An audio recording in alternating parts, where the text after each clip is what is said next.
చిన్న సినిమాకి తీసుకెళ్తానని ఎందుకు తీసుకెళ్ళలేదు చిన్న సూర్య సినిమాకి? సూర్య సినిమా కాబట్టి తీసుకెళ్ళదు కాదు, నీకు తెలుసు కదా నాకు సూర్య అంటే ఎంత ఇష్టమో. నేను సూర్య అంటే నాకు ఎంత పిచ్చి, అసలు సూర్య అంటే నాకు ఎంత ఎమోషను. నీకు సూర్య అంటే ఉండకూడదు ఎమోషన్లు, పిచ్చి, ప్రేమ అన్ని నేనంటే ఉండాలి. నేనంటే ఉండాలని నీకు ముందు నుంచి తెలుసు కదా నాకు సూర్య అంటే ఇష్టమని.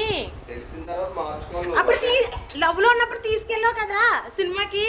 ఇప్పుడు నన్నే సూర్యలో చూసుకునేదాన్ని. మరి ఇప్పుడు ఎవరిని చూసుకుంటున్నాను? ఇప్పుడు సూర్యలో నన్ను చూసుకోవట్లేదు. సూర్యాలు ముసలాడు అయిపోయాడు కదా, అందుకు. నువ్వు ముసలాడు అయిపోయావా? నేను ముసలి అయిపోయానండి. చెప్పు సినిమాకి ఎంత ఉన్నాయి నీ దగ్గర? యాక్చువల్లీ 10-20 రూపాయలు మిగిలిన నువ్వు దాచుకోమని ఇచ్చిన డబ్బులు. ఒక 300 ఫోన్ పే చేసి చెప్తాను. నా ఫ్రెండ్ ఉంది, దానికి తెలుసు నాకు సూర్య అంటే ఇష్టం అని. సో దాన్ని అడగనా? అడిగాడు. ఎవరైనా పర్లేదు, నాకు డబ్బులు ఇస్తే నేను తీసుకెళ్తాను. సిగ్గు లేదా నీకు? పిల్లని డబ్బులు ఇస్తే సినిమాకి తీసుకెళ్తున్నా సిగ్గు లేదా?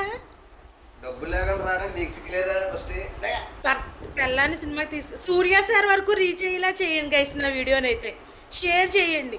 సినిమాకి తీసుకెళ్ళడానికి ఎంత గొడవ ఆడుతున్నానని చెప్పి. సూర్య గారిని డబ్బులు ఏమన్నా? సూర్య సినిమాకి సూర్యయే డబ్బులు వేయాలా? ఇది అంతిమ పోరాటం గైస్.